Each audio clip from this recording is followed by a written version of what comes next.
Hello students. आज कल हमने डिटरमाइनर्स का some many much many few little के वीडियोस मैंने पहले अपलोड कर चुका हूं। आज मैं आपको छोटे छोटे रूल्स आर्टिकल्स के बता रहा हूं, तो आप उन रूल्स को ध्यान से देखें और अपने आर्टिकल की कन्फ्यूजन दूर करें। सबसे पहले मैं ये बताना चाहूँगा कि जो आर्टिकल होते हैं वो अपने वैसे तो टू टाइप्स के रहते हैं। इसको आप डिफाइन अनडिफाइन में बता सकते हैं, पर डिफाइन अपने जो रहते हैं वो अनडिफाइंड जो होते हैं वो भी टू टाइप्स के हो जाते हैं, ए और एन। और एक अपना डिफाइन जो होता है वो होता है द या दी, जो भी हम बोलते हैं, ठीक है। ए और एन का जो यूज होता है वो थ्री टाइप्स में होता है। जनरल यूज, जनरल सेंस में यूज होता है।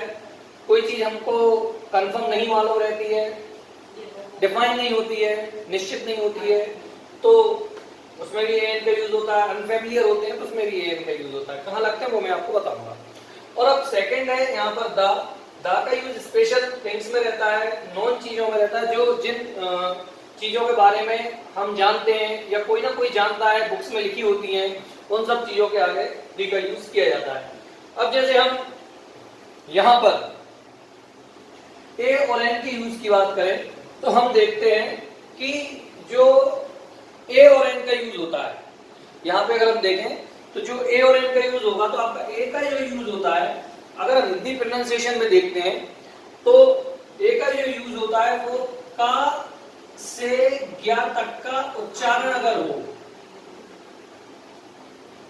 अगर आपने कोई वर्ड लिया है और उस वर्ड में का से ज्ञा तक का उच्चारण हो रहा है, जैसे बॉय में लिया, हमने देखा है कि बॉय को हम बॉय इस टाइप से बोल रहे हैं और इसका उच्चारण बा आ रहा है, मतलब का से ज्ञा तक के बीच में आ रहा है ये, तो आप इसमें ए या ए का यूज करेंगे अब बॉय। और अगर आपका जो उच्चारण है, प्रोनाउंसिएशन अगर आपका छोटा आ से लेकर आ तक का आ रहा है, Hindi according to Hindi language, अगर आपका प्रोनाउंसिएशन का उच्चारण आ से लेकर आ तक का आ रहा है तो आप उस कंडीशन में एन का यूज करेंगे। जैसे कि हम देखें एप्पल, APPLE, इसमें ए का उच्चारण आ रहा है कि आ से लेकर आ तक के बीच का उच्चारण होता है, तो यहां पर आप जो है एन का यूज करेंगे। तो ये जो है ए और एन के यूज की बात है, हमने हिंदी प्रोनाउंसिएशन से देखा, because Hindi is our mother tongue और we can understand everything in Hindi language.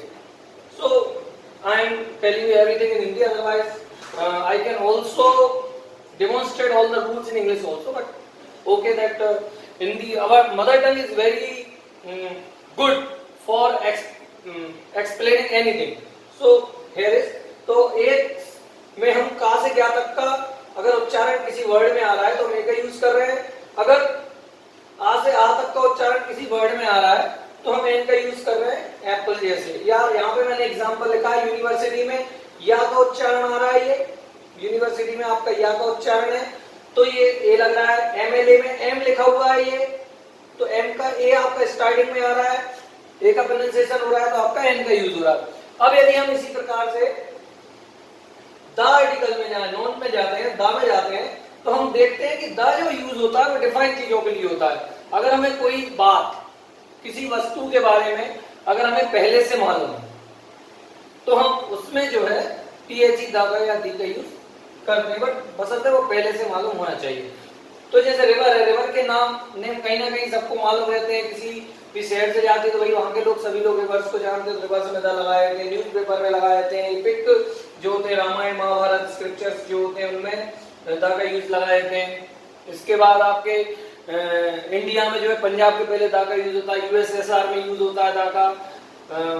इसके बाद आपकी सेलेस्टियल बॉडीज होती हैं, the earth, the moon, the star, इनमें दा का यूज किया जाता है। ताजमहल, हिस्टोरिकल जितने भी प्लेसेस होते हैं उनमें दा का यूज किया जाता है।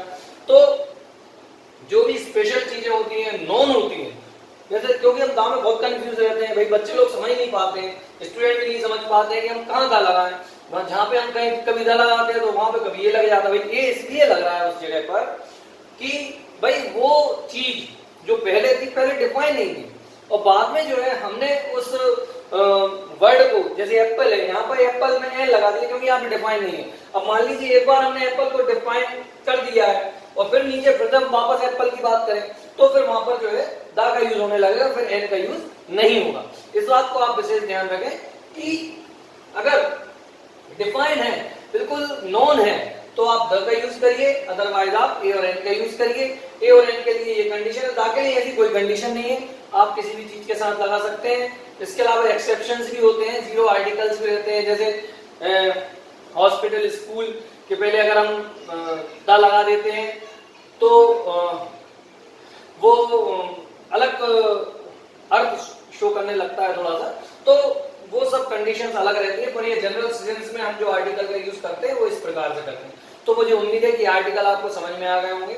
अगर इसके बाद भी आपको कोई प्रॉब्लम है तो आप मुझे बता सकते हैं, मैं उसके लिए भी आपके लिए मैं कोशिश करूंगा कि इजी लैंग्वेज में आपको इंग्लिश की ग्रामर को सही से इजी लैंग्वेज में आपको डेमोन्स्ट्रेट कर सकूं, ताकि आप आने वाले एग्जाम में, अपने बोर्ड एग्जाम में आप आसानी से और अच्छे मार्क्स गेन कर सकें।